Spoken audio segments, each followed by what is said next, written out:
En mi última comparecencia les expresé también que nos recuperaremos gradualmente. No lo vamos a hacer de golpe, el conjunto de la actividad, ni tampoco la movilidad social, sino que lo vamos a hacer por fases. Por eso, la primera idea que me gustaría trasladarles es que la desescalada, la transición será gradual. La unidad será, en principio de acción, la unidad será la provincia o la isla. No habrá movilidad entre provincias o islas hasta alcanzar la nueva normalidad, salvo en aquellos casos que ya vienen exceptuados en el artículo 7 del estado de alarma que se aprobó el pasado 14 de marzo. Todas las actividades permitidas se podrán realizar en consecuencia en la provincia o en la isla en la que se viva. En concreto, les anuncio que se han establecido 4 fases a lo largo de esta desescalada o transición que vamos a caminar a lo largo de las próximas semanas. La primera fase, o fase 0, es la fase de preparación de la transición o de la desescalada, en la que ya precisamente nos estamos encontrando.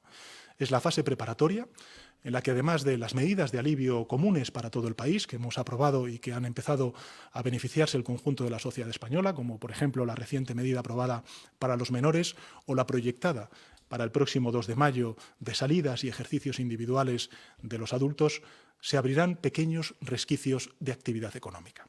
Por ejemplo, la apertura de locales y establecimientos con cita previa para la atención individual de los clientes.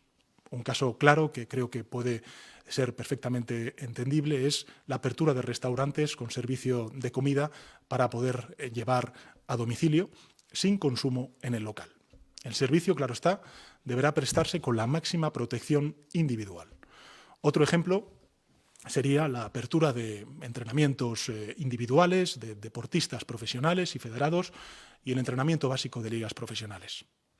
A lo largo de esta fase, de la fase 0, de la fase de preparación hacia esa desescalada, se va a intensificar la preparación de todos los locales públicos con señalización y medidas de protección para preparar el comienzo de la siguiente fase, que es la fase 1. La fase 1, o fase inicial, en función de los criterios que más adelante describiré, se permitirá en cada espacio territorial definido, en principio la provincia, el inicio parcial de ciertas actividades.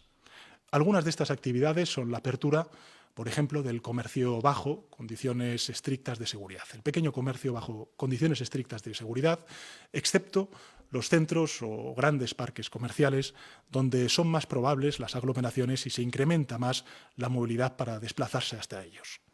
En restauración, por ejemplo, la apertura de terrazas con limitaciones de ocupación al 30%. En hostelería, la apertura en esta fase primera de hoteles y también de alojamientos turísticos, excluyendo zonas comunes y también con determinadas restricciones que serán planteadas en una consecuente orden por parte del Ministerio de Sanidad. En la apertura de locales en la fase 1, ya les adelanto que se incluirá un horario preferente para los mayores de 65 años, que son el colectivo más vulnerable al COVID-19. En el sector agroalimentario y en el sector pesquero, por su parte, se reanudarán las actividades que mantenían restricciones y, por seguir con los ejemplos, los lugares de culto podrán abrir limitando su aforo a 1/3. En el ámbito deportivo se contempla la apertura de centros de alto rendimiento con medidas de higiene y protección reforzadas y, si es posible, turnos, y también se permitirá el entrenamiento medio en ligas profesionales. En el caso del transporte público, el uso de la mascarilla estará altamente recomendado tanto en la fase 0 como en la fase 1, como en la fase 2, en la fase 3 y luego, lógicamente, en la nueva normalidad. La fase 2 es la fase intermedia.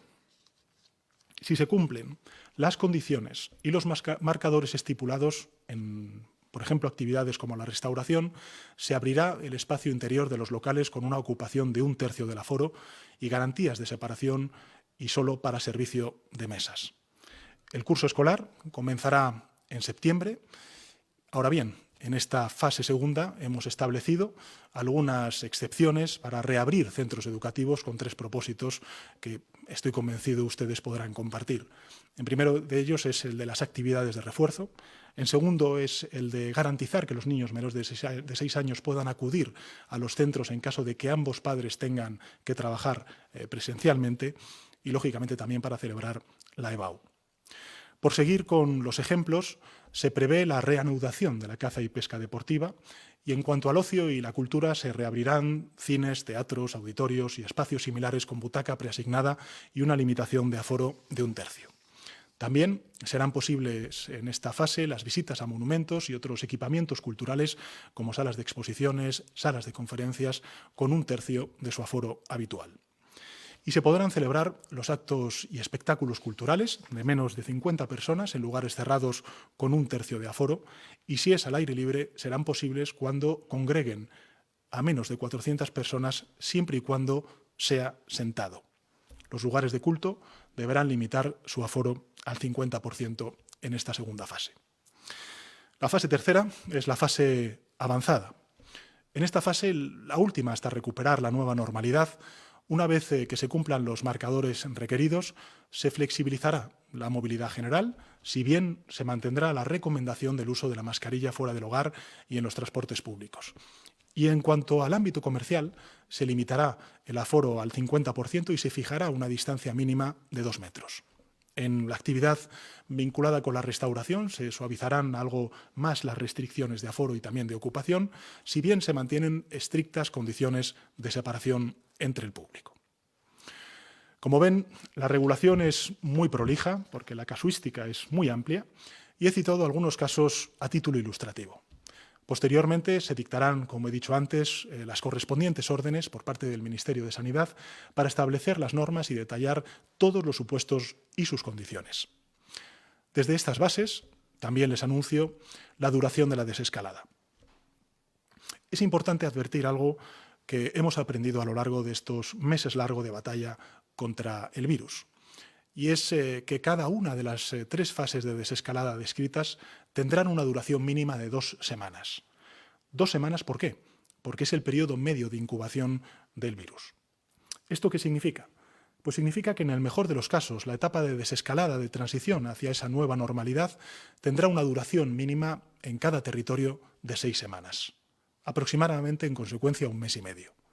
Y la duración máxima tentativa, en el caso de que todo transcurra como hasta ahora, y por eso quiero decirlo entre paréntesis y con la máxima precaución, queremos que sea de 8 semanas para todo el territorio español.